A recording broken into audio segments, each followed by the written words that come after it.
Fala torcedor rubro-negro. Trouxemos especialmente para você rubro-negro de coração mais um corte para reagirmos como nação rubro-negra. Inscreva-se no canal para não perder nada do Mengão. E já ativa o sininho para ser notificado de todas as informações atualizadas do nosso Mengão. Vamos ao vídeo.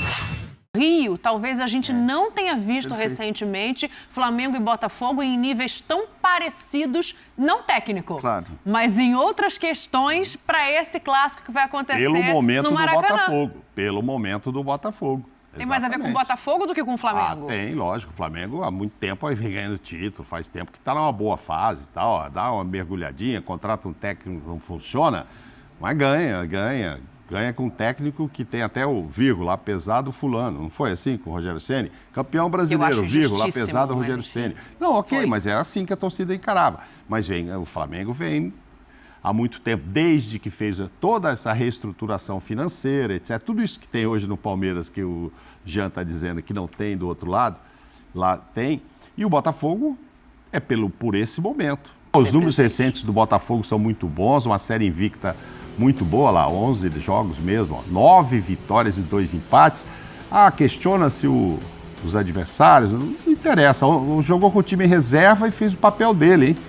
Já tinha ganho a primeira Copa do Brasil, fez foi barulho lá no Rio Grande do Sul. Exatamente. Então, assim, o momento é muito bom, o astral que o Pascoal gosta de falar, muito da aura e tal, está tudo muito favorável ao Botafogo. Então, eu acho que há uma proximidade para esse clássico que há muito tempo não se tinha. Tecnicamente, óbvio, continua tendo o Flamengo, é muito difícil algum time se comparar, né, individualmente ali com a qualidade do elenco do Flamengo, que a gente vive dizendo aqui que provavelmente é o melhor da América do Sul. Já não é, a disparidade já não é tão grande. Eu acho que está mais taco a taco. Se você me perguntar, eu sempre acho que tem favorito. Sim, eu sei. Por isso o favorito é o Flamengo, mas não é disparado na frente.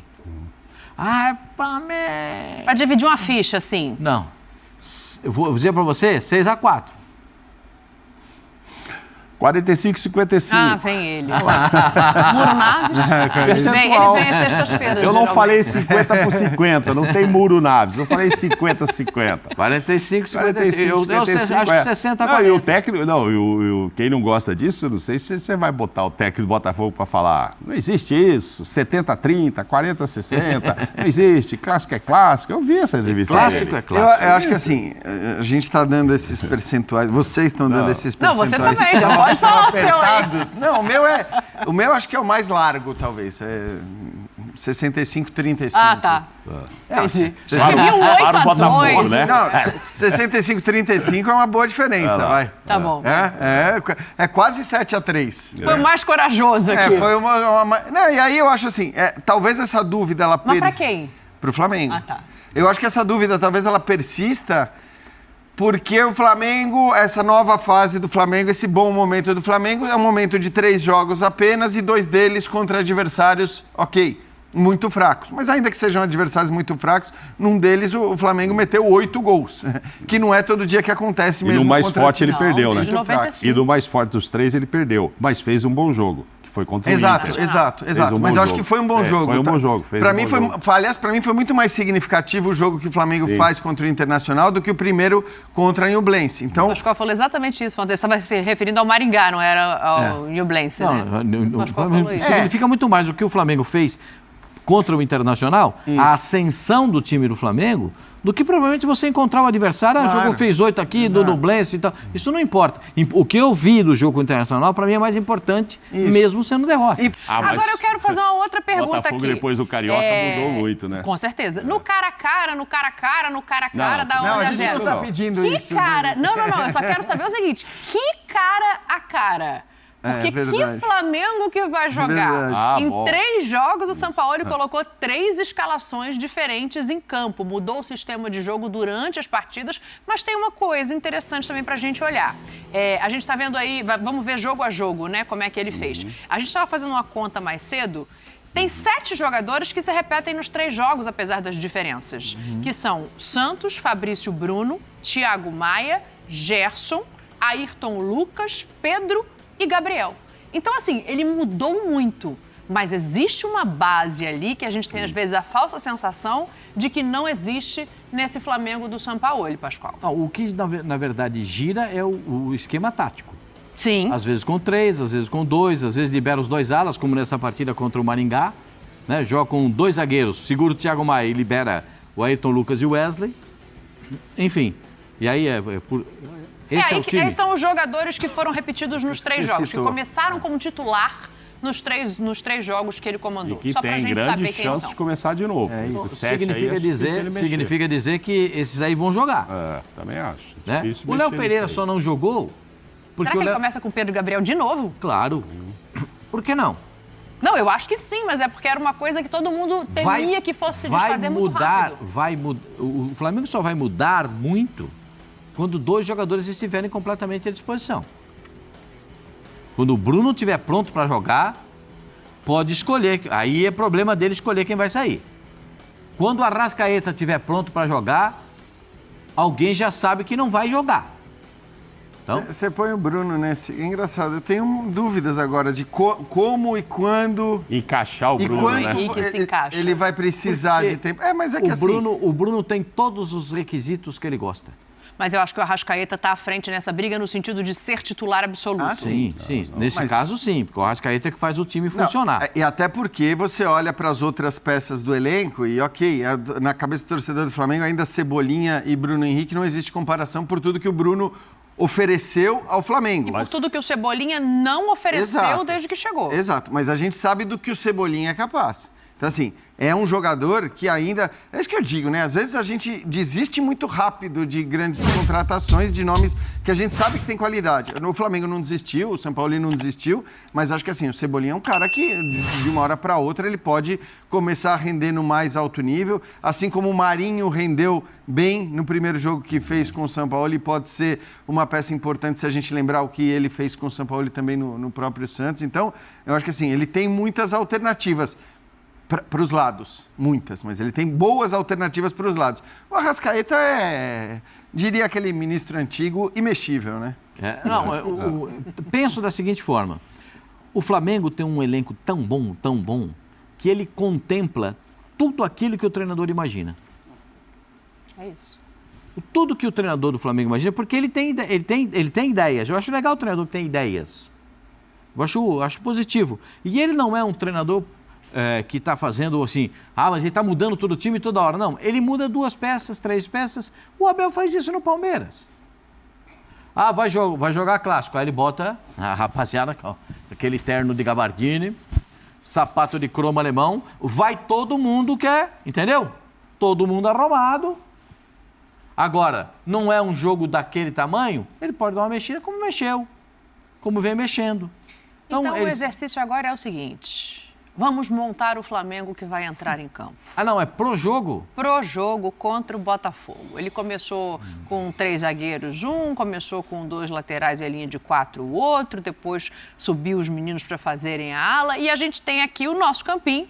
Lembrando que, já tiraram aqui de trás, mas eu vou dizendo para vocês, caso esqueçam, quem são os 7 que começaram as 3 partidas na mão do Sampaoli. Então, para a gente fazer esse exercício, coloca aí na tela, por favor, o nosso tablet, o nosso campinho virtual, porque eu quero saber que Flamengo vocês acham que deveria começar jogando contra o Botafogo. O Wesley parece que não vai sair da lateral direita. Não tem nem como, só se ele improvisar alguém. Até porque o Mateuzinho está com a tíbia fraturada, já operou. O Varela está com um problema no quadril, vai passar por uma cirurgia amanhã. Então, lateral direito de ofício, só tem esse. O goleiro só vai chegar depois do meio do ano, certo? Mas ele pode jogar com 3 zagueiros e tirar o Wesley. Mas aí eu não sei, porque o Léo Pereira ficou fora da última partida. Eu estou pensando aqui, ele vai jogar com 3 zagueiros porque vai jogar o Tiquinho de centroavante enfiado no meio dos 2? Ou vai jogar o Júnior Santos, que vai botar velocidade em cima do Ayrton Lucas? Nas costas. Você tem que olhar para o time adversário. Se o Ayrton Lucas, que passa todas, der aquela brecha, o Júnior Santos vai ali e vai arrumar um buraco na defesa do Flamengo. Então o treinador tem que fazer a compensação. Eu não colocaria 3 zagueiros para esse jogo. Felipe Luiz está à disposição. Eu não colocaria 3 zagueiros. E nem acho que é justo tirar o Ayrton Lucas. Eu iria com esse modelo que está... Eu prefiro um zagueiro mais rápido que o Davi Luiz. Eu também. Entendendo como joga o Júnior Santos. O Júnior Santos dá um tapa na bola e sai correndo atrás. Ou eu sei disso ou ninguém mais sabe? Ou é segredo? Isso não é segredo, né? Então, dá um tapa na bola e sai correndo. Se ele der um tapa na bola para o Davi Luiz chegar correndo, ele não vai chegar. Né? Ele vai chegar na frente. Então, eu acho que ali tem uma pendência para a escalação ali. Né? Se tiver o Léo Pereira, eu colocaria o Léo Pereira ali. Essa é uma alteração que eu faria. Agora, do meio para frente, é isso aí do jeito que está. Eu não mudaria nada. Não mudaria nada. Pressão na saída de bola. Eu acho que ele, no último jogo, independentemente da fragilidade do adversário, fez com que o Ayrton Lucas, às vezes, virasse meio terceiro zagueiro, porque o Wesley estava se mandando muito mais. Então, ele fala, ele não jogou com linha de 4, mas teve hora que tinha linha de 3, era com o Ayrton. Inexplicavelmente, porque eu acho que ele ataca melhor até do que o Wesley. Porque o Wesley sobe mais, né? Sobe muito, né? Hein? Na verdade, a minha impressão é assim, o que funcionou muito do lado direito? O Wesley subiu demais, porque o cara que estava, né, o meia do lado direito ali, era o Everton Ribeiro. Isso. Que caía para o meio, quer dizer, que abre o corredor para ele passar. Então, assim... Lá do outro, tendo o Cebolinha... Exatamente. Cebolinha cai pelo meio, mas nem toda hora. Mas ele joga mais agudo, mais aberto. O Gerson também já abre ali para esquerda, eu não preciso ter o Ayrton passando toda hora. Perfeito. Então fica assim. A única dúvida ali é se vai ser Cebolinha ou Vidal nesse time aí. Não sei se ele povoa mais o meio-campo. Ou joga só com os dois na frente, sei lá, 4-4-2. Assim. A gente tem muito pouco. A gente tem base, muito né? Base para querer adivinhar o que ele vai fazer. Porque eu acho que assim, a hora que a gente perceber que ele tem um padrão, então, por exemplo, esse que eu falei, beleza, quando for o Wesley na direita, o meia vai ser o Everton Ribeiro, porque ele pode até cair para o lado direito, mas ele tende a centralizar e vai abrir o corredor. Então, sei lá, a gente pode perceber que Wesley e Marinho, estou dando um exemplo, raramente vão jogar juntos, né?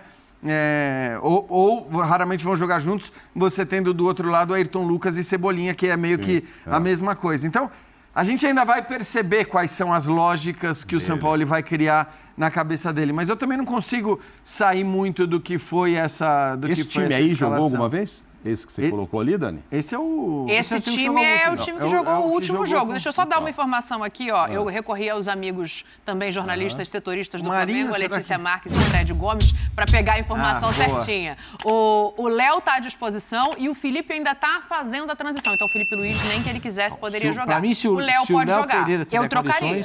Eu botaria Léo Pereira e Fabrício Bruno. Eu também. Dois zagueiros com velocidade. E outra coisa...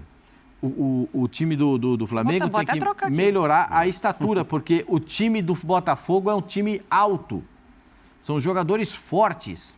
E o Flamengo não gosta muito de jogo de imposição física. O Flamengo adora a bola. Ficar com a bola, toca a bola, aparece espaço e tal.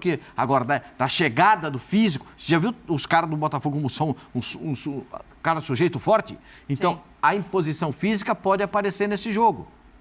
E mesmo assim, você não trocaria para 3 zagueiros? Não, eu acho que só o Léo Pereira ali. Já trocamos. Só o Léo Pereira ali. O Léo Pereira... A única modificação no time seria o Léo Pereira.